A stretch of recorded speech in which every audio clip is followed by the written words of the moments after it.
ابھی جو خبریں چل رہی ہیں جس طرح کہ اسرائیل کے کا جو دورہ کیا ہے ان کے وفد نے، پلس اس کے کوئی 295 کے حوالے سے بھی خبریں گردش کر رہی ہیں کہ شاید اس قانون کے اندر بھی رد و بدل کے حوالے سے کرنے، تمہارے اوپر ایک سنگل FIR ہوئی ہے اور تم خود جا کے اقوام متحدہ کو کہہ رہے ہو کہ آؤ اور ہمارے ملک کے قانون میں مداخلت کرو۔ علامہ صاحب، میرا آپ سے یہ سوال ہے کہ 295 قانون کے حوالے سے جو ترمیم کی جا رہی ہے، بار بار کوشش کی جاتی ہے، آپ اس حوالے سے کیا کہیں گے؟ کیا کوئی واضح پیغام نہیں دیا جا سکتا تاکہ یہ کوشش ناکام ہو؟ دیکھیں جی، 295 جو ہے یہ تمام دین دشمن قوتوں کی آنکھوں میں کھٹکنے والا قانون ہے۔ قادیانی اور قادیانی نواز جتنے بھی ہیں ان سب کو اس قانون سے بہت تکلیف ہے، اور اگر آپ یہ کہیں کہ وہ کسی ایک جماعت میں ہے تو یہ غلط فہمی ہوگی آپ کی۔ وہ نون لیگ کے اندر بھی، وہ PTI کے اندر بھی موجود ہیں۔ کہ ابھی وہ شیریں مزاری نے ریسنٹلی جو ہے جس وقت ان کے اوپر ایک پرچہ ہوا تھا مسجد نبوی میں جو نعرے بازی ہوئی تھی اس کے خلاف، تو اس نے خط لکھا اقوام متحدہ کو کہ جناب یہ جو قانون ہے بلاسفمی کا، تو اس قانون کے اندر جو ہے نا تبدیلی کی جائے یا جو بھی ہے اس کا مس یوز ہو رہا ہے۔ تو پہلی بات تو یہ ہے کہ یہ منافق ٹولہ ہے کہ تمہارے اوپر ایک سنگل FIR ہوئی ہے اور تم خود جا کے اقوام متحدہ کو کہہ رہے ہو کہ آؤ اور ہمارے ملک کے قانون میں مداخلت کرو۔ تم تو ملک کی خودداری کی بات کرتے ہو، کہ خود مختاری کی بات کرتے ہو کہ جناب ہمارے ملک میں کسی قسم کی مداخلت نہیں ہونی چاہیے، تو آپ جا کے جب خود لوگوں کو دعوت دیں گے تو پھر اس سے بڑی کیا منافقت ہو سکتی ہے؟ پہلے وہ کہہ رہے ہیں امریکہ کی غلامی نامنظور، انہی کے پاس آپ انہی کے پاس جا رہے ہیں اور کہہ رہے ہیں کہ جناب اس قانون کا مس یوز ہو رہا ہے۔ اگر مس یوز کی آپ بات کریں تو پاکستان میں جتنا یہ جو دہشت گردی کا قانون ہے جسے ATA کہا جاتا ہے، جتنا اس کا مس یوز ہے اتنا پوری دنیا میں کسی قانون کا نہیں ہے۔ تو آپ نے اگر کسی کو یقین نہ ہو تو وہ تحریک لبیک میں ہونے والی جو 1000 سے زیادہ FIR ہیں آپ ان کو اٹھا کے دیکھ لیجئے، آپ کو اندازہ ہو جائے گا کہ جو جلسے میں آیا ہے وہ بھی دہشت گرد ہے، جس نے لبیک کا نعرہ لگایا وہ بھی دہشت گرد ہے۔ تو ہم نے تو نہیں کہا کسی کو کہ بھئی آئیے اور ہمارے ملک میں مداخلت کیجئے اور ہمارے قوانین کو تبدیل کیجئے، یہ ہمارا اندرونی معاملہ ہے، ہم اس معاملے میں کسی غیر کو مداخلت کی جو ہے وہ اجازت نہیں دے سکتے۔ تو اس معاملے میں PTI بھی، اس معاملے میں نون لیگ بھی شامل ہے کہ آپ کو پتہ ہے کہ کچھ سال قبل جو ہے میاں نواز شریف نے یہ کہا تھا کہ قادیانی جو ہیں وہ ہمارے بھائی ہیں اور ہمارا اثاثہ ہیں، تو جن کو منکرین ختم نبوت اپنا اثاثہ نظر آئیں تو ہم ان سے کیا اچھائی کی امید رکھ سکتے ہیں؟ اس سے اگلی بات کریں اگر ہم پیپل پارٹی کی تو ان کی صورتحال یہ ہے کہ ذوالفقار علی بھٹو کہ جن کو باقاعدہ طور پہ یہ کہا جائے، دیکھیں کسی بھی سیاسی لیڈر کا کوئی اچھا کام ہو تو اس کو سراہنا چاہیے کہ ان کے دور حکومت میں قادیانیوں کو کافر قرار دیا گیا۔ چاہیے تو یہ تھا کہ پیپلز پارٹی جو ہے وہ اس کا کریڈٹ لیتی، لیکن اس کا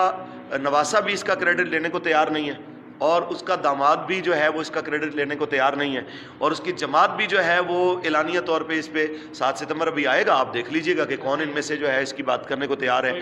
کوئی بھی نہیں ہے تیار۔ تو ختم نبوت کے معاملے میں، ناموس رسالت کے معاملے میں 15ویں صدی میں اگر آپ کو نظر آئے ہیں کوئی اس معاملے میں آواز بلند کرتے تو وہی مذہبی جماعتیں ہیں، اور آج ان تمام مذہبی جماعتوں کی سب سے بڑی نمائندہ مذہبی اور سیاسی جماعت اگر کوئی ہے تو وہ تحریک لبیک یا رسول اللہ ہے۔ ہمارے ہوتے ہوئے جب تک ہم میں سے کوئی ایک بھی زندہ ہے، نہ تو 295 کے خلاف کوئی اقدام جو ہے وہ کامیاب ہو سکتا ہے، اور نہ ہی امتناع قادیانیت آرڈیننس کے خلاف جو ہے وہ کوئی کارروائی ہے جو وہ کامیاب ہونے دیں گے انشاءاللہ۔ یہ ان کی غلط فہمی ہے، ان کو لگ پتہ جائے گا اگر کوئی ایسی بات ہے تو ہم انہیں واضح طور پہ بتا چکے ہیں کہ امیر محترم نے جو بات کی ہے اس تھوڑی بات کو بہت سمجھا جائے، عقل مند کے لیے اشارہ کافی ہوتا ہے۔ اچھا، موجودہ جو حکومت ہے PDM کی حکومت ہے، کیا آپ اس کو ٹھیک دیکھتے ہیں کہ یہ کام ٹھیک کر رہی ہے؟ کیا ان میں بھی بہت ساری غلطیاں کوتاہیاں جو خان صاحب کر چکے ہیں؟ دیکھیں جی، پہلی چیز میں اتنا کہنا چاہتا ہوں کہ ابھی جو خبریں چل رہی ہیں جس طرح کہ اسرائیل کا جو دورہ کیا ہے ان کے وفد نے، پلس اس کے کوئی 295 کے حوالے سے بھی خبریں گردش کر رہی ہیں کہ شاید اس قانون کے اندر بھی رد و بدل کے حوالے سے کرنے، اگر یہ واقعتاً ایسا کر رہے ہیں تو ان سے بڑا نالائق بندہ کوئی نہیں، اور اگر یہ کریں گے تو یہ سمجھ لیں کہ یہ ان کی غلط فہمی ہے، عمران بیچارہ تو کچھ تھا نہیں، یا یہ سمجھ رہے ہیں کہ شاید عمران کی طرح باقی سارے جو ہیں وہ شیلنگ شلنگ دیکھ کے چلے جائیں گے۔ ان کو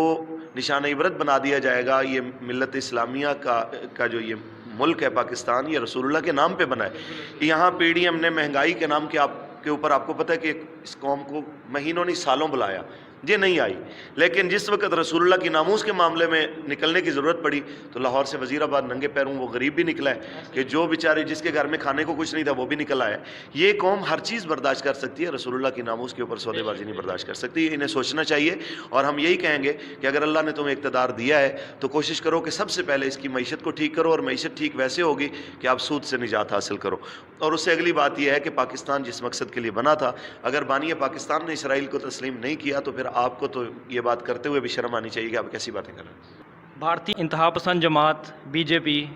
ان کی ایک رکن ہے نپور شرما, انہوں نے کل ایک انٹرویو میں حضور صلی اللہ علیہ وسلم کی شان میں گستاخانہ جملے کہے ہیں. آپ اس حوالے سے کیا کہیں گے؟ کیا مسلم امہ کو یا مسلمانوں کے حکمرانوں کو اکٹھے ہو کے اس کا جواب نہیں دینا چاہیے؟ کیا وہ پھر اسی طرح چپ کر کے بیٹھ جائیں گے؟ جب گیرٹ ولڈر نے ہالینڈ کے حال ہی میں گستاخی کی تھی, اس کا کوئی جواب نہیں دیا گیا, اب یہ نپور شرما ہے, اب کوئی نہ کوئی اٹھ جاتا ہے. تو علامہ صاحب اس حوالے سے کوئی واضح پیغام جانا چاہیے, تمام مسلمانوں کی دل آزاری ہوئی ہے اس حوالے سے. دیکھیں جی, اس کا تو ایک ہی علاج ہے کہ جہاں پہ بھی یہ اگر اس طرح کی کوئی ناپاک جسارت ہوتی ہے تو اس کا ایک ہی علاج ہے, من سب نبی فقتلو, کہ اگر گستاخان رسول کا موقع پہ کلا کما ہوتا رہے گا تو کسی کی جرت نہیں ہوگی کہ دوبارہ اس طرح کا اقدام کرے. جس وقت ہمارے حکمران ذاتی معاملات میں جو ہے وہ ایکسائٹڈ ہو جاتے ہیں اور شدت پسند ہو جاتے ہیں, ایکسٹریمسٹ ہو جاتے ہیں, لیکن ناموس رسالت یا اسلام کے معاملے میں جب بات آتی ہے تو وہ انتہائی پلپلے ہو جاتے ہیں. جب تک ان کی یہ منافقت ختم نہیں ہوگی تو یہ سلسلہ چلتا رہے گا.